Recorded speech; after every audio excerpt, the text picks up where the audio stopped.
Hello and welcome back. Let's continue with our lecture on mathematical methods. This is the part of course PH3105 at IISER Calcutta. Last time we have seen some basics of Dirac delta function and vector space. Today we will continue with the vector space and look at its basis and completeness of vector spaces mainly for the Hilbert space. Let us continue with the lecture. Before we proceed, let's first look at what physicists and mathematicians talk about difficulty in mathematics and physics. So, what we have here is a statement by one of the greatest mathematicians, if not the greatest, is Hilbert. He said that physics is too hard for a physicist.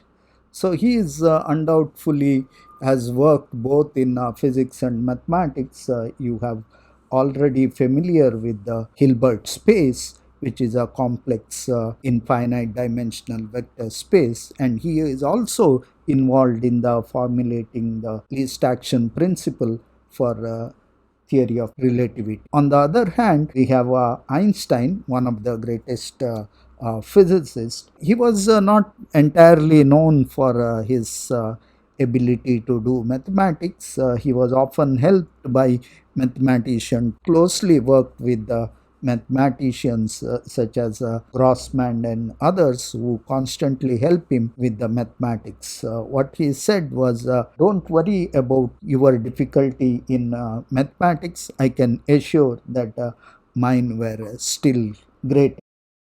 Here two great people commenting on the subject. Here two great people commenting on the topic of this subject that is broadly can be classified as a mathematical physics.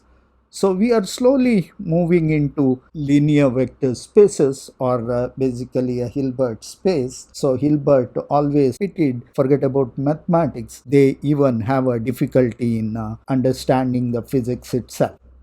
Okay, we have two functions that is the element of Hilbert space. What do we talk about linear independence?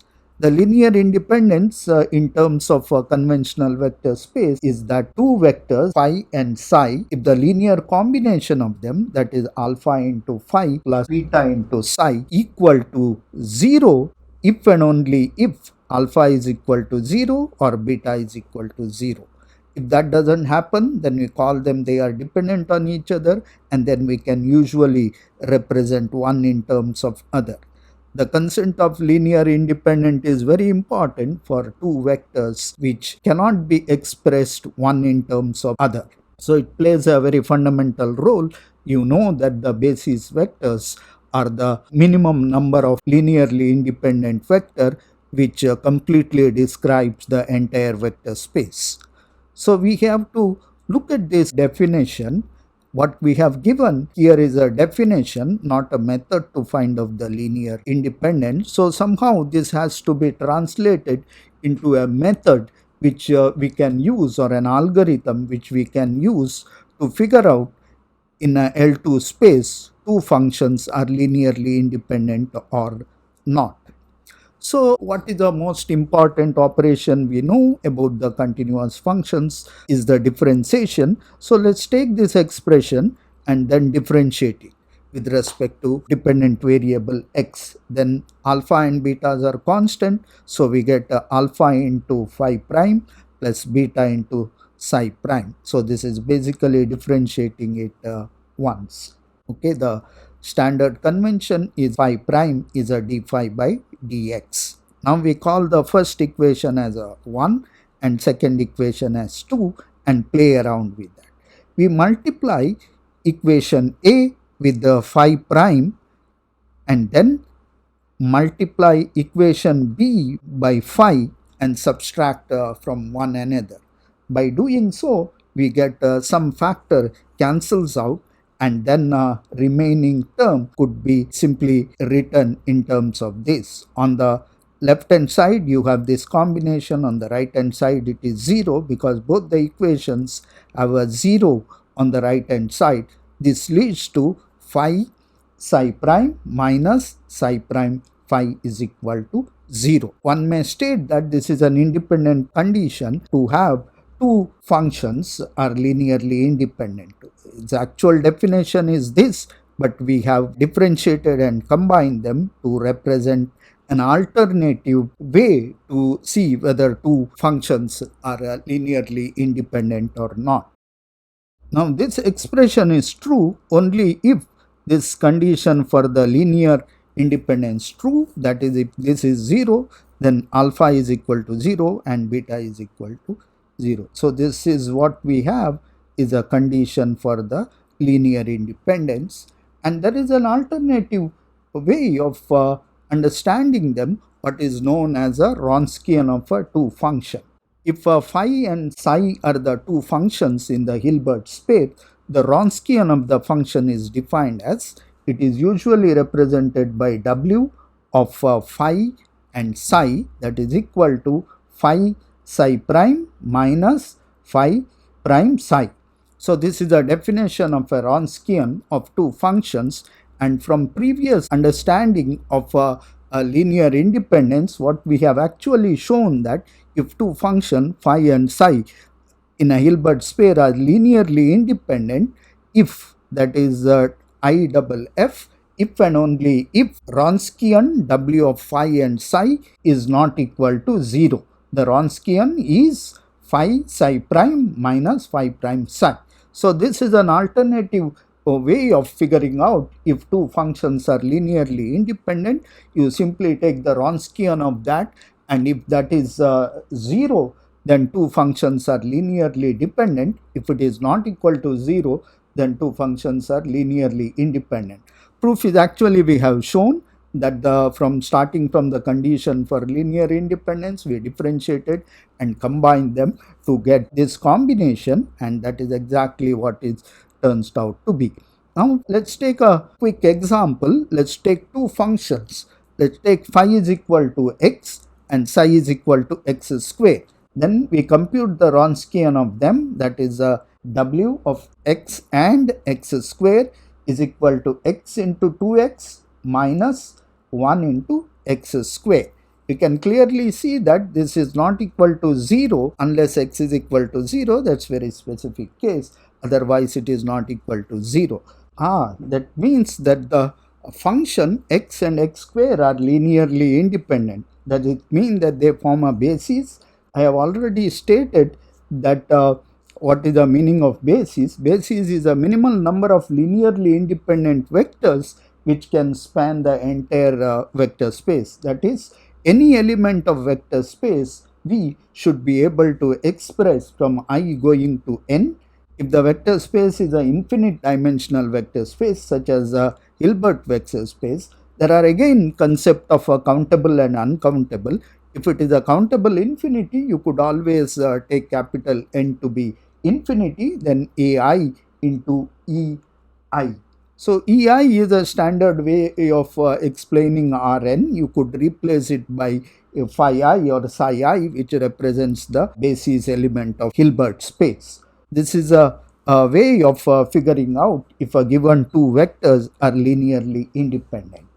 There is a homework problem. If we check the following pair of functions are linearly independent or not. The first one is sin mx and cos nx for n and m are integers. Same way we use all combination sin mx, sin nx, check what happens to them. Same way cos mx and sin nx. The basic idea is to show that these functions are linearly independent and maybe they could be used as a basis. But we have to extend this analysis to have large number of functions and see whether they are linearly independent or not.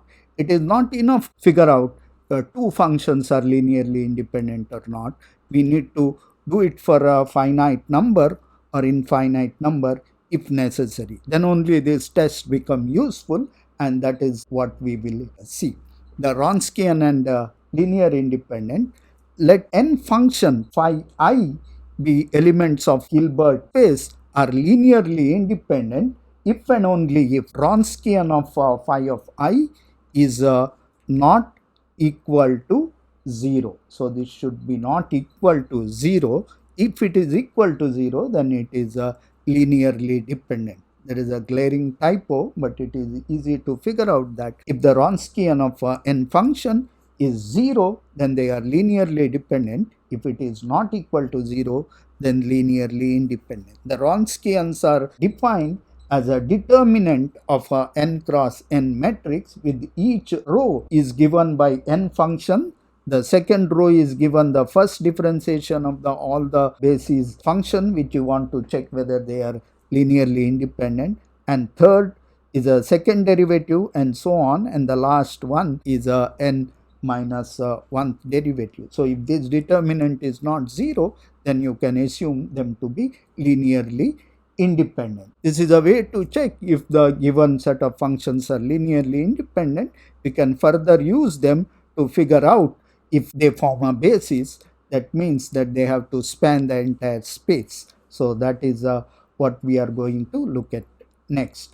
The proof we have already seen for the 2 element. This only we need to extend it for higher element. This is usually can be done straightforward by mathematical induction. We will not go into detail. It is diversion from what we are doing. So it is basically sufficient to know that how you check whether set of functions is linearly independent or not. Once we know how to compute the set of vectors are linearly independent, next question is to ask whether these set of linearly independent vector do form a basis or not. So that is what we are going to do next. Before going ahead with this, first let's check what happens in the vector space in Rn or finite dimensional vector spaces.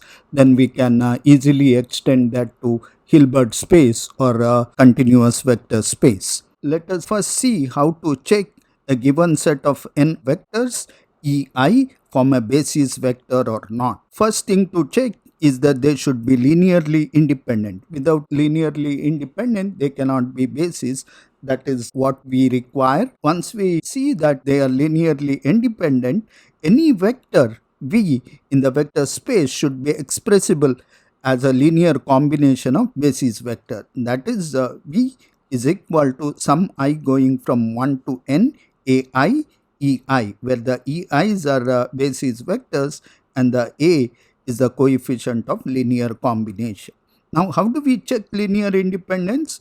In the case of Rn, the easiest thing is to form a matrix by arranging various columns or rows of basis vector and then compute the rank of them. If the rank of the matrix is equal to n, then they are linearly independent. That is means that the row or column cannot be expressed in terms of one another. If the rank is less than the dimension of the matrix, that is n, then those vectors are not linearly independent and they are able to express in terms of one another. In the case of Hilbert space, we have already seen that we essentially have to compute the Wronskian. If you have a n linearly independent vectors, you differentiate it n minus 1 time and arrange them as matrix and then find the determinant of them. If that is 0, then they are linearly dependent. If it is not 0, then they are linearly independent. So that is how you check whether a set of a given vectors are linearly dependent. If basis vectors are orthogonal, if ei dot ej is equal to delta ij. So that is to say that it gives you a identity matrix. Ei dot ej gives you your delta ij, and that is a check for the orthonormality. So this is to show that I is a n-dimensional unit matrix if the set of vectors are linearly independent and orthogonal, that is satisfy ei dot ej gives you delta ij, then we can show that they are close under linear superposition. That means you collect all the linear combination of ei's of this form and they form a vector. Let's look at this little more carefully. We have the same condition written, ei to be linearly independent and orthonormal, and then that is written in terms of this condition, and we show that a given vector either should be completely orthogonal to set of basis ei or they should be expressible in terms of unit vectors ei, that is a vector spanned by ei.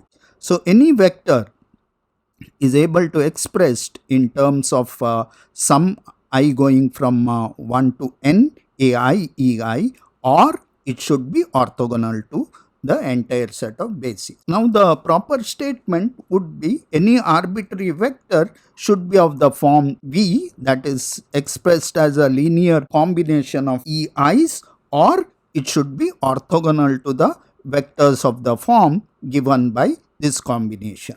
Ei's form a closed system under the linear superposition or the linear combination, and that is what we call is a vector space.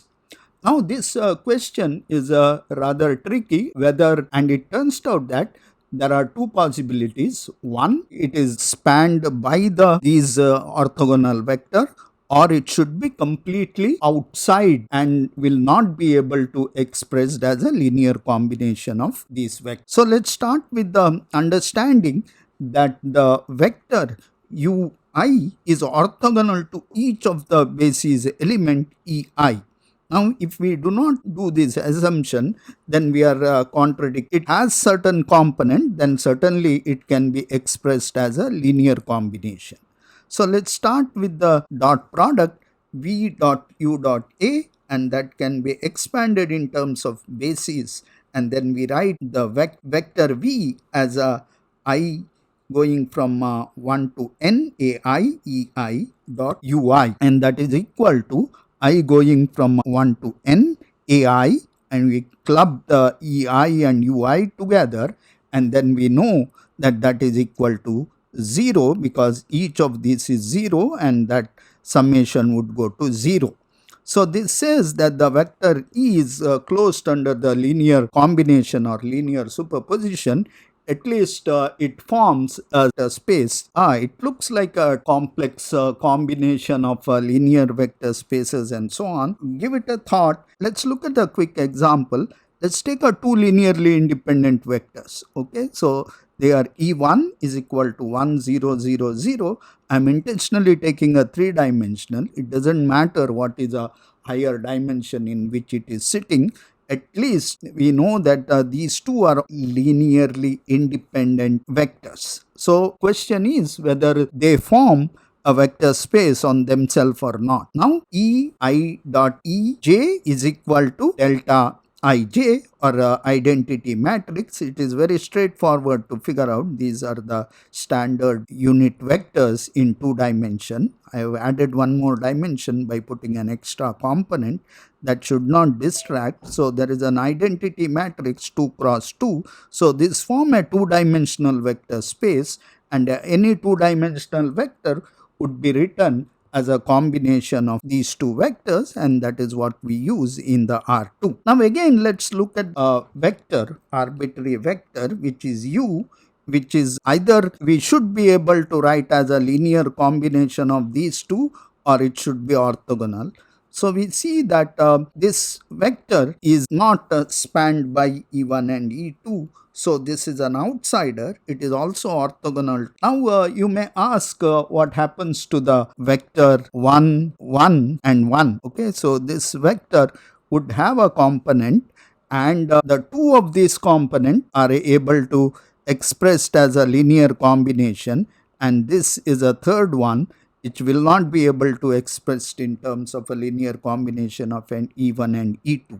So that is why E1 and E2 only forms a two-dimensional vector space because it satisfies the orthogonality condition in 2 dimension, not in 3 dimension. Now this orthonormality condition is valid only when we take 2 dimension. If we consider 3 dimension, the dot product which we would get is something like this, and this is not an identity matrix, and hence these cannot be forming a vector space in 3 dimension. That is why it forms only a vector space in 2 dimension. So this is the idea of figuring out whether a given set of linearly independent vectors do form a vector space. If they do form a vector space, what is the vector space spanned by them? And that is what these two conditions help us to find out. This idea can be also extended Hilbert space, and that is what we call is a completeness of Hilbert space. And Hilbert space is said to be complete if a set of linearly independent vectors phi I, these are the elements of Hilbert space. If you are using the quantum mechanics notation, that would be bra phi I, and satisfying the condition that they are orthonormal to each other. That is, any two elements, when you take dot product, that is dot product in the case of Dirac's bracket notation, and then that would be delta ij. It is a countably infinite dimensional space, then we can still write it as a delta ij. Once we have this condition, then we say that it is a completeness. That means that set of all n linearly independent vector, if they satisfy the orthonormality condition, then they form a basis. In quantum mechanics, often this condition is written like this: is a ket and ra together forms a identity matrix, and then we say that the Hilbert space, the basis which is given, is a complete or form a vector space. The linear combination of them describes the vector space. Now let me stop here and continue with these in the next lecture.